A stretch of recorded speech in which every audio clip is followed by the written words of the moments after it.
Greetings and welcome to this episode of Go XDGO, the official podcast of XDGO.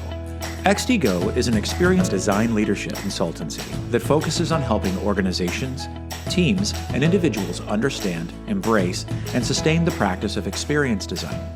I'm Matthew Doty, founder and principal consultant of XDGO. This episode of Go XDGO kicks off a series of episodes focused on design leadership. In this series, I interview both leaders of design as well as leaders who value good design. My goal is to explore what it means to be responsible for designing great experiences and what it takes to organize and enable the practice of experience design from the leadership perspective. In this episode, I spend some time with Wenner Exius. As a hybrid creative director, Wenner combines both heart and science to drive business success and build brand storytelling. While his career began in HR, Wenner soon found himself transitioning into copywriting and creative leadership at agencies like Digitas and Razorfish, as well as serving brands like AT&T, Kellogg's, and Shutterfly. After some time, his love for research and strategy nurtured a pivot into brand consulting, where he helped architect the brand framework and creative marketing for organizations like the Canadian Cancer Society, Eventbrite, and Google Cloud. Using his HR, creative, and strategy expertise as an anchor, Wenner helps companies build a bridge between the business and creative.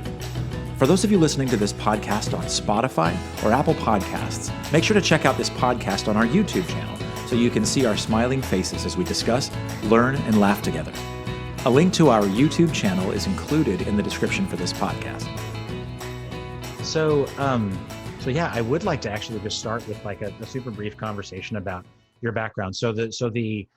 For the listeners, for the people listening in, they should know that you and I had a brief overlap at an agency in Chicago and got to know each other, became Facebook friends. And I mean, that was, what was that, back in 2008? Yes. Long time ago.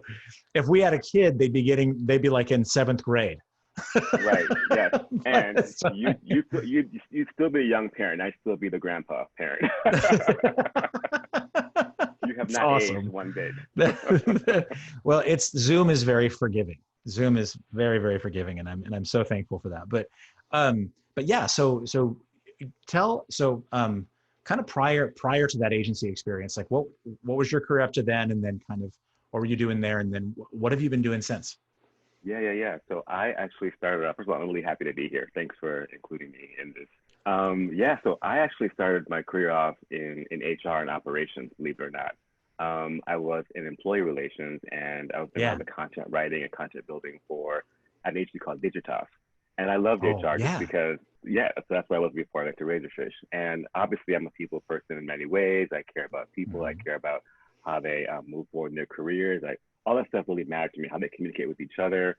So I did that for about 2 or 3 years, and I found myself feeling like HR wasn't progressive enough in certain ways. But at the same time, I was developing all kinds of content for the company. And so the president at the time, I said to him, hey, I'm thinking about going back to school, getting my master's in creative writing. He's like, are you sure you want to leave? We love having you here. Have you thought about being a copywriter? And I was like, ooh, I've never thought about that before. So they gave me on-the-job training at Digitas to be a copywriter, and I spent a good amount of time doing that work. They actually shipped me off to Boston for a year as well, because like people were still seeing me as the HR guy with the frohawk, and so they wanted to separate me from the creative world and the HR world. So I started off doing that. Spent some time working in Boston, then back to Chicago. Worked on things like Best Buy, AT&T, other things, and then it slowly started moving into being a creative lead, which I really appreciated, which I really love. And I was on the Kellogg account for that. I spent a lot of time having a crush on the research and strategy folks. And so I spent a lot of time with them. And I found myself really drawn to that world as well.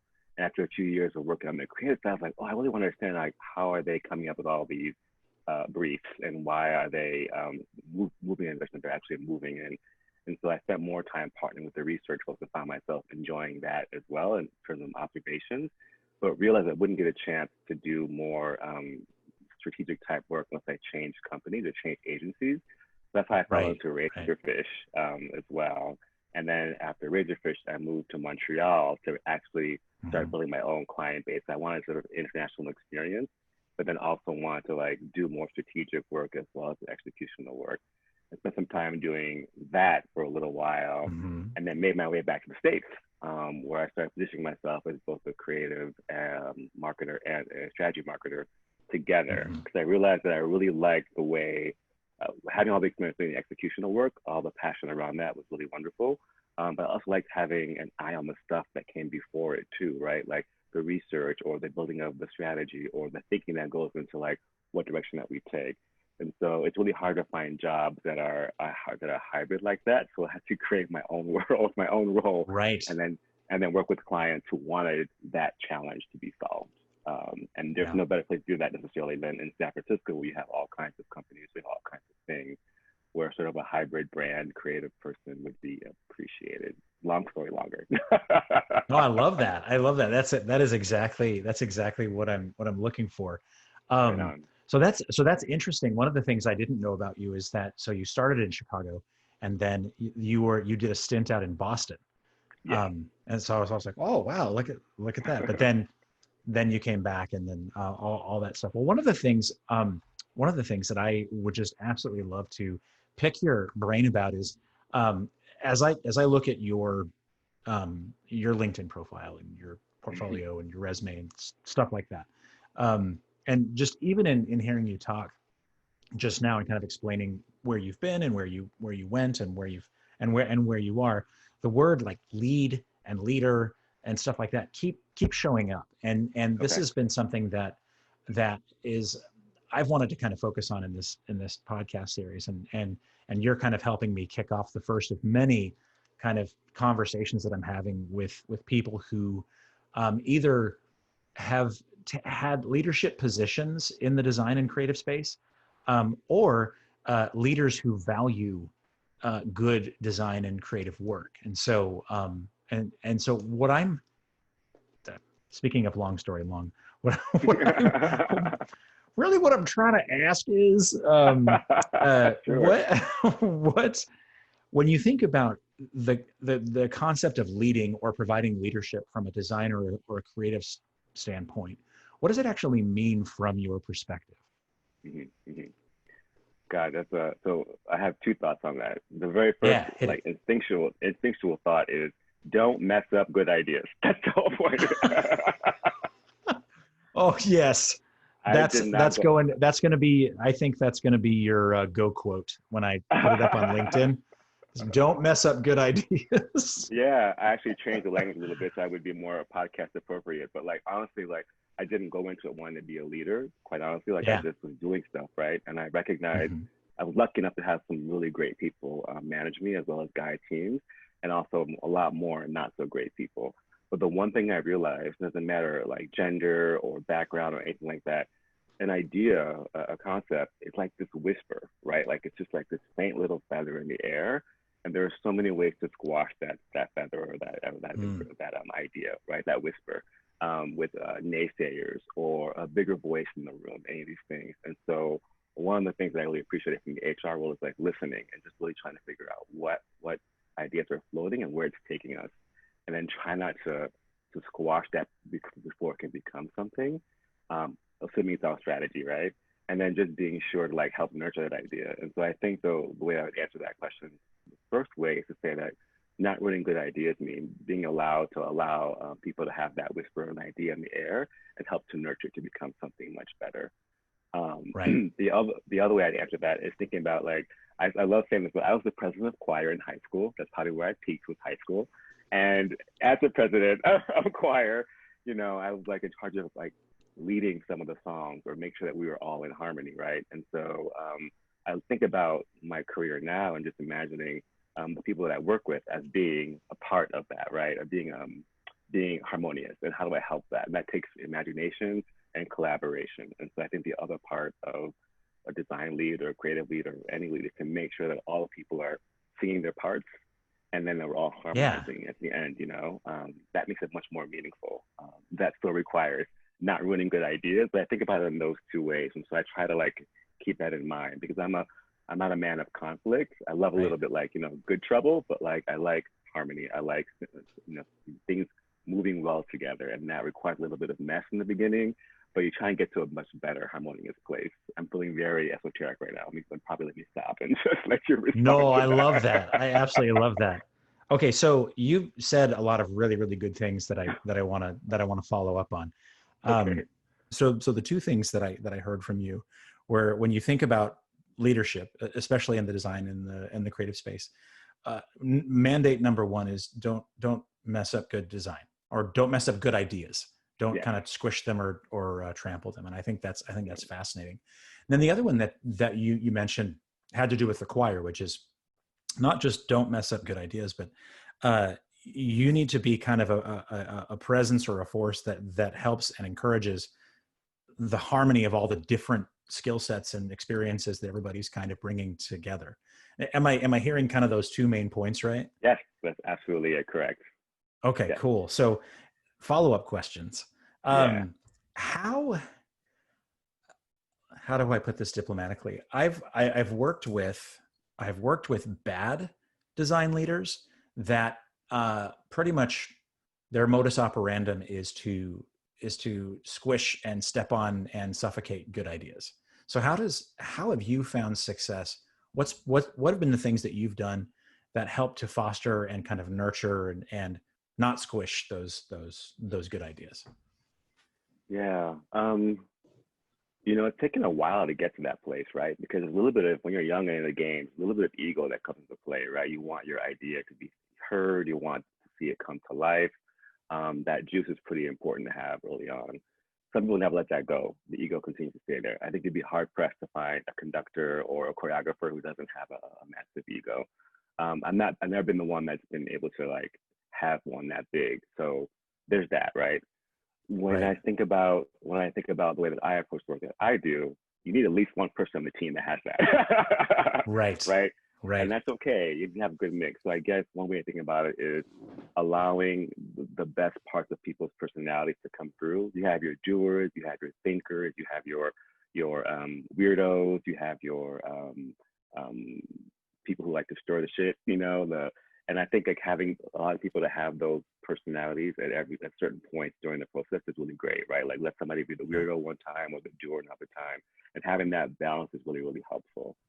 I think the larger way to answer that question though is especially because of the research and the strategic background stuff that I've done, really spending time with the problem and falling in love with the problem is the only way that I'd be able to find success, right? Like there's so many ways to have the solution and the answer and all this other stuff, no matter what organization you're in. People go for the answer so fast, Matthew, it's really crazy. But it's also, I get it, like why not go for the, like you think you have the answer, but I think you find a much larger, it's easier to bring people on the journey if you make everyone sort of sit with the problem, with the mess a little bit, and try to figure out, okay, like what's the actual thing that we're seeing here, and then get excited about the problem. And then the solution will probably come really quick, right? 2 + 2 is always going to equal 4. But like the question is, do we really understand what the challenge is, what the problem is? Are we focused enough on it? Are we solving for the right thing? Do we think that the solution that people are playing around with is actually going to solve that problem? And it's not just sitting with it, but I think falling in love with it too. Like, it may sound a little bit weird, but like just really appreciating what we think the audience or the consumer or the customer is dealing with, and like falling in love with it, that thin line between love and hate, right? Like hate it enough to love to solve it. So I think that's like the larger answer to that question, right? There's a little bit of like having the right mix of people, but overall getting that mix of people to really sit with the problem and fall in love with it. And that's kind of hard because everybody has, a different way of approaching the business or the problem. Right. I mean, this is gonna, I mean, of course, I love your word choices because you are really good at choosing words. That's kind of what you do. So my mom wouldn't agree, but thank you. I love I do, because it's like when you say something like you have to fall in love with the problem. To that, I immediately connect with that notion or that concept on so many levels, because I know what it means to fall in love, and I know how I behave toward the thing that I'm in love with. And whatever I do with or for that thing that I love rarely feels like effort. And so like that just makes a ton of sense to me. And then as you another thing that you said that I thought was really, really insightful. So I kind of asked, you've made these 2 points about don't squish good ideas and make sure that everybody, is kind of singing in harmony and everything's going well. And it sounds like one is almost a means to the other. So in order to not squish, in order to not squish good ideas or don't get in the way of good ideas, part of doing that is this actual second point that you were making, which is encouraging an environment where everybody is kind of singing or playing and doing things in a harmonious way, of course, but it kind of doing what they love and playing the instrument that they love the most and stuff like that. So that's awesome. That's really, really awesome. What so I would love to know. I would love to know, like, what would you say is like the experience that you've had in kind of being that force that helps different people with different backgrounds and skill sets and contexts and worldviews kind of come together and fall in love with a problem? And like, what's been kind of like what's a moment of triumph for you? Like, what's a good example of that? You mean like a project or a realization? Yeah, just like an experience where you were like, holy crap, this is what I'm doing and this is great. Okay, yeah. I feel like the way that I want to answer that question is without being specific about a client or sure, right, a program, is that between, like, I love the agency world because I learned that the agency world gives you a lot of rigor about how to solve things and get things done right really fast. Right. Sometimes a little bit DS, but you get there. A little bit dog and pony show. Being on the client side taught me how to really invest in a brand, how to invest in a business, like you really get into it. And then being a consultant, as a brand creative strategist and director, like that kind of stuff, you start to see a lot of different things. For me, there's a lot of moments that brought me joy, but this one particular time, maybe a few years ago, when I realized that line when people say, "Oh, it's a business, it's not personal," when I realized that was actually the BS. There was a moment when I was on the team and I'm looking at all these people in the room with me. We're all the same level. We're all trying to solve this thing. Nobody knows what they're doing. Everybody, so that's a big lie that people tell you about, right? No one knows what they're doing. And I realized that if you think about all the things that are happening in someone's life personally, what's happening in the hallways professionally, what's happening in their hearts and minds, what's happening in the news, and if you're on the creative side especially, you're bringing a lot of personal thoughts and feelings into solving the problem. There's no possible way that what you do is not personal. And for the longest time, after I spent like trying to hide my feelings or trying to like squash any energy that might seem to have me perceive this off, and I realized with a lot of great mentors and observation, a moment where I was like, there was just a massacre outside of our walls, and we're in the business of people. I want to start off this meeting talking about what happened before we dive into what's going on in the business, because we are in the business of humans, and what's happening with humans impacts what we do as well. And so I guess for me to get to and then great conversations happen, and then a really wonderful brainstorming happened after that. I guess my point being like, everything is actually personal. Like, I'm not saying throw elbows and flip chairs. I'm just more like recognizing that we're all humans. And if you're having a bad day or a good day, we can talk about it. Let's get out of the way. And once we get out of the way, then we can solve what the business needs us to solve. And so I think for me, that moment a few years ago where I was like, oh, I can be myself and I can help others be themselves too in the most perfect way possible. Is a aha moment for me when it comes to helping to guide or lead or collaborate on creative endeavors. It's to allow the personal to impact you. Does that make sense? Oh, it makes so much sense. I'm actually, it makes me think of some experiences that I've had. So in the last 2 jobs that I had, I think in those places, so one was with a technology consulting company, in the Twin Cities, and another one, my last one was, as you know, with Best Buy. And in both scenarios, I was essentially brought in to build new teams and build up capabilities, kind of from scratch. And part of doing that is creating a culture on the team where everybody can kind of shine. And in order to do that, I had to deeply, so this actually goes back to what you were saying earlier about falling in love with the problem. For me as a leader, one of the things that helps me to be successful is to, in essence, fall in love with the people that I lead. And there's various types of love that we experience as human beings, but I can honestly say, especially in those last two positions that I was in, that I genuinely loved the people that I was leading. And, I think of this concept, and others might hear this and be like, oh, that's so hokey and, whatever. but it's true. It's like, love isn't this sappy, syrupy, nonsensical, non-essential thing. It is actually, the Beatles had it right. It really is kind of like the fundamental essential, all you need, and then everything else comes next. And Right. in so many ways, I think especially in the professional setting, that when you love the people that you are leading, in essence, your whole goal is to serve them and uphold them and help them shine.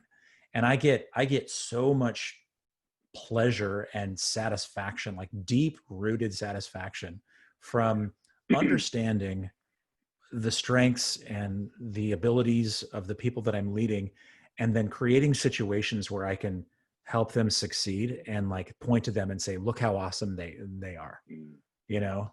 It's just so fun. It's just so fun. So anyway, yeah. I love that. I love that sentiment, because I was thinking about at my last gig at Eventbrite, our team created what they call user manuals for themselves, but like from their personalities, right? So like what they can deal with, what they like, what they don't like, what their favorite desserts are, all this stuff. And then whenever a new team member would come on board, they would also read each team member's user manual to understand them. And as I was writing mine, I remember thinking to myself, God, like, do I have to be TC? Should I be more real? Da, da, da, da, da. And there was a line in there about how my biggest pet peeve is watching people in the room. Having people in the room and someone continuously interrupt. Not because they're malicious or a bad person, but they're just always interrupting. And earlier in my career, I was really afraid to say, let me finish my thought, or let this person finish their thought, right? And I saw that, I was like, no, this actually is a pet peeve of mine. I'm just gonna be honest about it. And I let myself, I think I'm a kind person, but like that's something I have a hard time with. And my teammates read there, were like, oh my God, I've seen you do that in meetings before, and you're so nice about it though. And I'm like, oh, okay, I can totally be myself and like do my thing, and like, just let people fall in love with that part of me, and vice versa. So anyway, that's just your sentiment made me think about that story, and I encourage anybody to have user manuals. Yeah, no, that is, I've never heard of it positioned quite like that. I've been in places where we've done exercises to help us get to know each other, and even actually at Best Buy, kind of there was a broader team that I was a part of, that all of us kind of did our own, like, this is me, this is kind of our own kind of personas, if you will. And but I love that idea of a user manual, like a how-to guide. Exactly. when you work with me, here are the things that I do not respond well to. Here are the things that I respond really, really well to. Here are the things that are important to me personally. And that is so cool. I really like that idea. It's actually a pretty decent segue into what I wanted to kind of jump into next. When you think about, you had mentioned this briefly, I think, in your introduction, about like other leaders and mentors that you've had. What would you say, like, when you think about those, when you think about the good examples of good leaders and good mentors in the design space, what are some of the key qualities that make a good leader in this area, make a good creative leader, make a good design leader? I love how your initial reaction is a hearty laugh. I'm just trying to think of how to position my response diplomatically, but also with passion and truthfulness. I will say this openly. Like, I think that Silicon Valley or working in San Francisco has taught me that there's a huge difference between competence and confidence. Oh, interesting. Yeah. Interesting. So I have been very lucky, very, very lucky, to have what I call my personal board, of people that I turn to for like professional stuff, people that have been either my managers or that I respect, a lot. And I just carry them along in my career. They tend to end up, actually, all of them happen to be women, which is amazing. And they're all very, very different, except for one thing. They're incredibly intelligent. They all have that in common, and they're super Right. confident, super confident. Right. And they are also, folks who are really assertive, right? Like they Yeah. taught me how to use my voice in a way that I wasn't quite sure I knew how. And they had to, because they're women, Hmm. because of their race, because of other things that are in Hmm. play. And Right. so you understand what I'm saying? So Yes. turning to them over the years has been wonderful, because I then, watch other people in the world, male or female, and how they pale in comparison to these people in my Yeah. life who I mentor. And so the level of confidence that they bring to the work that they do, the thoughtfulness is important. Transparency and honesty. Mhm. I didn't realize that was that you can be direct without being cruel. You can be helpfully honest without being brutally blunt. Like, these are things that I observed in them as leaders, and they've all cautioned me to not try to imitate them. That I have to find my own voice and my own way of leading and making my dreams come true. But I do believe that the loudest person in the room, as we all know, doesn't make them the smartest person in the room. I think that, really being transparent and being honest and being direct is very possible without being cruel, without being unkind, without being obnoxious, and Yep. being able to say when you're wrong, and being okay with that. Like, prove me wrong. I'm okay with that. Like, I am not the smartest one in this room. You guys are experts too. Help guide me, and then we'll make a decision based on that. I'm giving many adjectives here, so I'm hoping that I can get to a summary. You can summarize this better than I can, but like, Yeah. those are the things Well, I'm recognizing. I'm almost envisioning like taking the video of this and like having like this word cloud start to form above your head. I don't know if I want to invest that much time though, but You may enjoy it. Or like make a T-shirt with you, with your picture and like all these. What makes a good design leader? No, it's really, really good. There was one thing that you said. I'm trying to remember what it was that just made me like, oh crap, yeah, that's really, oh, it was don't be afraid to admit that you're wrong. And one of the Yeah. things that I kind of had an epiphany about really early on in my career is that the best leaders, no matter what they're leading, the best leaders know what they don't know, and they surround themselves with competence. Yeah. and Yeah. and it's like, and it's amazing because like so I've been in smaller agencies and I've been with really big organizations, and it's interesting to watch kind of the cultural respect and reverence of power and hierarchy, Yeah. and how it manifests differently in different organizations. And what's interesting is in some of the organizations that really place a lot of stock in your job title and in your position in the organization. I mean, I worked for one organization where everybody knew what level other employees were and made judgments about them based on that. Yeah. Yeah. It's like, no. Anyway. But it's fascinating because the leaders who recognize that their path to success is making sure that they've hired or assembled the right talented, smart people that they can trust. And similar to your point, very, very early on in our conversation of don't squish good ideas. I mean, basically it's this: assemble the right people, make sure that you trust them, and then aim them at a problem and get out of their way, because they are going to blow you away. Okay. If you create the right circumstances for people to be autonomously successful, just there's no stopping your team. There's no, yeah. Anyway, It's an interesting way. That kind of balance is never easy, and it's never perfect, No. right?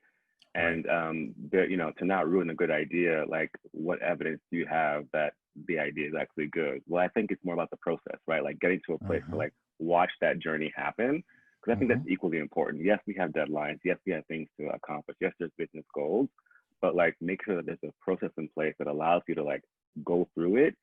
I think is equally important, right? And the only time I've ever found myself being vehemently opposed to something or programs or ideas is when I put my bias filter on. A lot of folks don't do that. And it's because of my zigzagging through my career to get where I'm at. It's because of I'm lucky enough to have differing stories around me in my personal and my professional life. My bias filter is always on. It gets turned on high once we get to a place of like evaluating the idea or evaluating the solution. And I think that step is really important, especially in advertising, and it gets missed a lot because people get so excited about their thing. It's important to make sure that the thing we're doing, besides it responding well to the audience, is it inadvertently going to create some kind of racial issue or gender issue, or is the audience going to resonate with that language in a way that seems inclusive compared to like other things. And we're not always rehearsed at doing that, and not very few people want to say, put a stop to it, but in their mind, like, oh, this kid do it. It's going to be fine.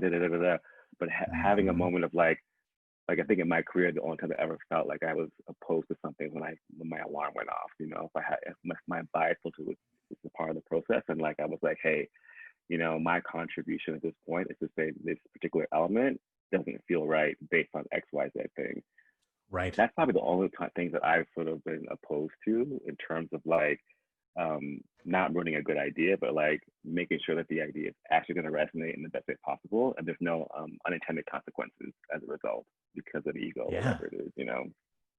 Well, it actually reminds me, this is really fascinating because it reminds me of kind of like isn't it, I'm not sure I'm doing this right, but isn't it like isn't the Hippocratic Oath like first do no harm or something like that? Yeah, something like that. Yeah. Yeah, it's very similar. What you're describing is very, very similar. Like we can come to the table and have just these amazing ideas, and the idea may be amazing, but I love that notion of, you know, let's just not assume that it's not going to do any harm.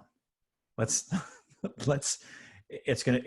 not going to take long. Let's have a moment where we concentrate and evaluate and say, are we going to be causing any unintentional harm by going this direction?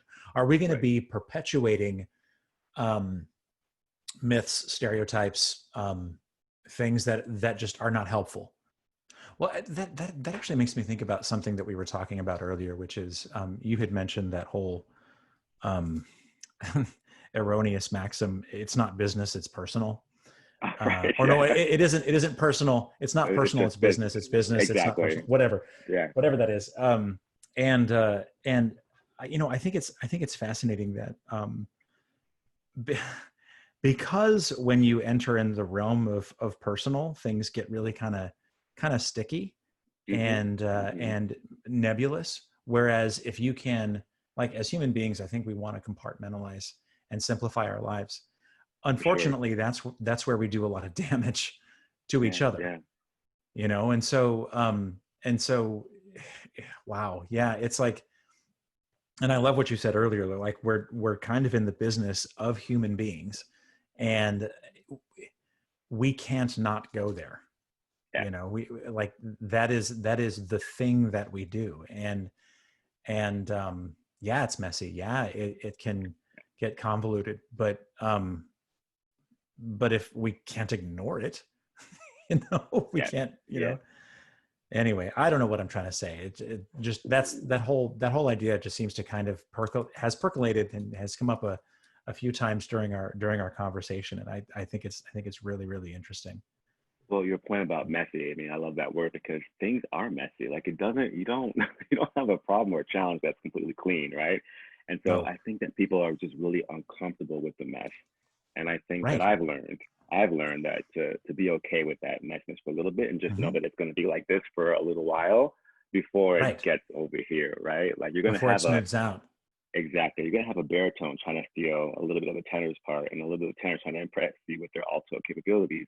So it's going to be a little weird in the beginning, but at some point there's like the balance and there's a harmony, right? And I've had to learn how to become very comfortable in the mess, right? I have to learn how to like be okay with messy for a little bit. Actually, in my personal life, I'm kind of messy. But professionally, I had to learn how to get okay with the messy and make sure that the people on my team are too, because it's really confusing. It's really like not clear. That's the whole point, is to get through that, to get to a much more clear, less messy situation or solution, you know? So I like that idea. I like that idea. I think I found a lot of success kind of encouraging that viewpoint of, yes, you believe that, you think this, I think this. Now, our question is, with all this great information and perspective, what are we going to do? And yeah, anyway, it just made me think about that. Yeah. It's one of those things too, like when you're trying to fall in love with the problem and you're trying to understand like what's going to take to solve it. One thing I've definitely learned over the years when it comes to building a brand, right? Like I think people think that you position a brand or that you construct it. And I've learned over time, like a brand sort of grows alongside whatever the human truths are at the time, right? Like whatever is happening between our customers in their lives or with our products, like you build the business, you build the brand alongside those truths. And that requires observation, that requires listening. You can't just say, you know, just do it. That's our positioning, whatever it is. Like it grows with the people that you're trying to serve, you know? And to your point about you and your wife, it requires observation. It requires some listening. It requires some compromise, but a hell of a lot of collaboration. And I said earlier, like anytime that I start a new project or I start a new job, the idea is like, okay, imagination and collaboration, like that's what we're gonna have to get to at some point. How do we get there? And you get there, HR skills with observation, with listening, you know, and making space for it, you know, even if it is kind of messy. And I think that's kind of why I love this discipline. I think about a lot of my friends who were like industrial designers, or I don't have a design background. Actually, I went to the Art Institute I did a semester there just to adult classes to really appreciate and understand how to communicate with designers. And I loved it. Didn't have the skills for it, except for one project that was amazing. But learning how to communicate with people and sort of engage them in their turf is also really important too. And developing that along the way as you try to build a business or a brand with that observation, with that listening, in order to get to a place of, you know, of harmony. It takes time, you know, and I really appreciate that, you know, when I think about building brands through design and through language, etc. So I want to shift gears just slightly here and ask you. I want to ask two questions. One, you personally, as you were progressing through your career, did you start out saying, I eventually want to be able to lead in this space. I eventually want to be a leader in this space. So you're laughing. And then if so, or if not, like when did it happen and why? Like when did you recognize that it was something that you should or wanted to do, and how did that go? Yeah. I guess also depends on how you define lead, right? So in my life, I've successfully for a very long time made through my career without having to manage people directly, having to build a team directly. I wanted nothing to do with managing people or helping them get to anything successful or whatever. Like I just didn't see myself in that place. I don't see myself as that kind of colleague. I didn't have designs on being in charge of anyone or anything except my ideas and the things that I was working on. But a lot of people try to put pressure on me throughout my career, like, oh, you'd be great at this, I'm like, nope, I'm gonna leave from within. I'm gonna be okay just doing that, right? Right. And because I was like, I don't have anything to teach anybody. I'm still learning along the way myself. Like, what am I going to teach anybody else? Like, there's so many people who had, I don't know, much more illustrious careers or a lot more mogul than I am. And so the idea of being a lead just never appealed to me in that way. Until I started, actually, it's gonna be funny, 6 years ago, I started teaching Pilates. And I didn't mean to teach Pilates. It was just more like a thing of like, oh, I want to try this new thing. And then the owner of the studio was like, I'd love for you to think about being a teacher. I'm like, I'm not teaching anybody anything. I can't see myself standing up there doing anything. Please leave me alone. You know, that kind of stuff. And then I started seeing people come to my class and loving the classes that it was a reformer Pilates. and people started coming to classes, really enjoying the music that I was putting together, really enjoying the moves that I was doing, how I was incorporating fitness with classic Pilates moves. And I found myself just developing a body of work that helps people move better. And accidentally came to this mindset of like, oh, leading is just sort of like pulling pieces together, creating a space for, ideas and not being a dick along the way. And so I was like, oh, I could probably see myself doing that, and the joy that Yeah, I I get could. is that, yeah, that could work. And then you watch people's bodies change and you see them transform. You're like, oh, it's amazing, and I helped be a part of that, right? But you did all the work.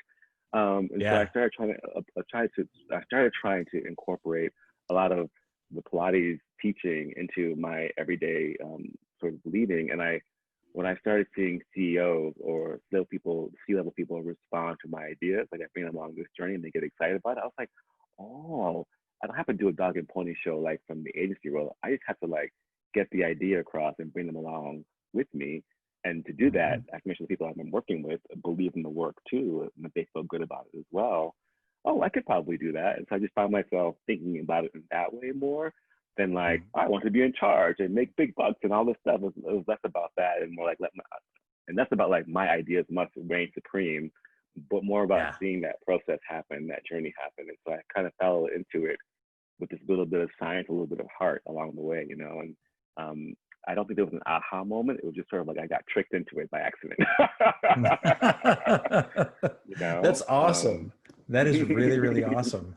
I think it's one of the, I mean, I'm sure you've heard of this idea of servant leadership.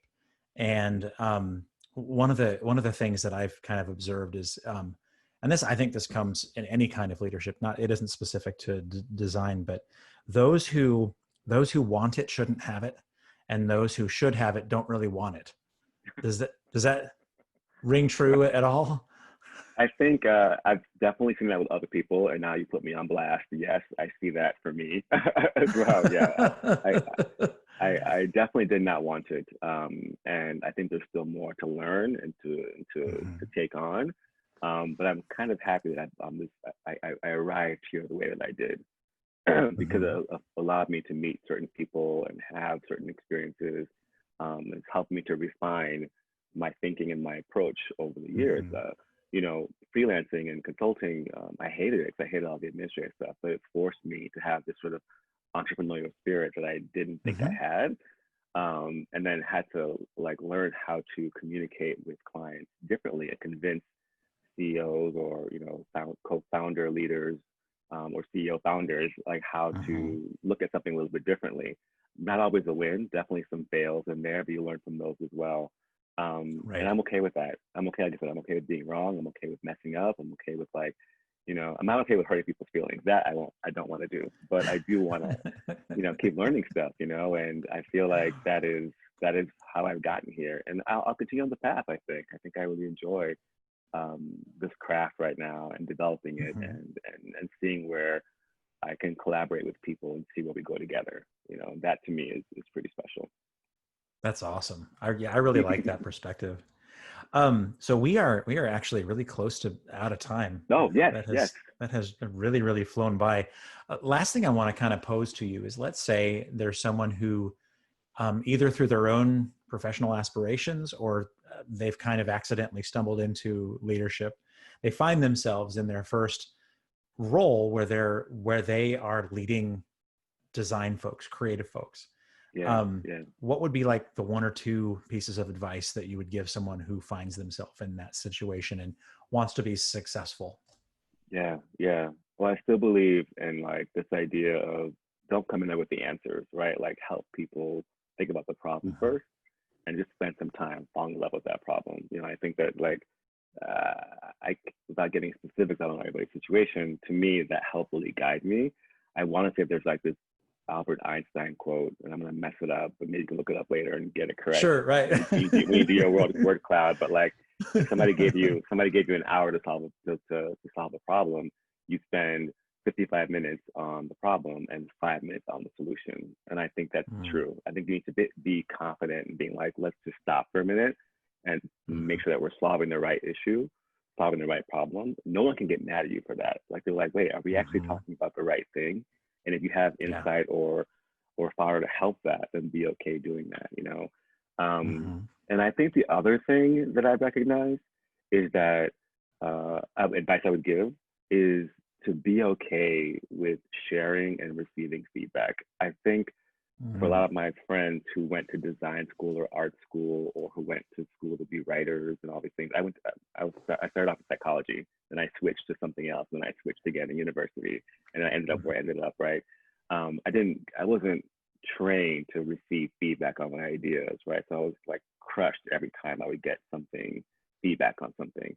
And I think it's a gift to be able to get feedback along the way, so you can figure out what applies to what applies to you or what applies to the situation, and also be comfortable giving that feedback too. So I think that would be those two things, you know, to still allow space for ideas and not ruining them, but also be okay with getting, it's okay to fall in love with the problem and spend some time with the problem, but also being okay giving and sharing feedback. And that's helped me a lot in my growth. So hope that'll help other people too. Yeah, absolutely. Oh my gosh. No, I think that's great. I think of all the less effective leaders and mentors that have been involved, that I've brushed up against and had relationships with in my career, I think all of them would do well to heed those bits of advice. So straight from Wenner's mouth. Oh my goodness, for what it's worth. 2 cents. Thanks for tuning into this episode of Go XDGO. A special thanks to my episode guest, Wenner Exius, for joining me today. Our next podcast will continue our focus on design leadership and will feature Megan McInerney, Director of Strategic Experience Design at Best Buy. Until then, please like, subscribe, and follow us on YouTube, Spotify, and Apple Podcasts. To learn more about XDGO and how we can help you, your team, or your organization build your experience design capabilities, please visit us at www.xdgo.io.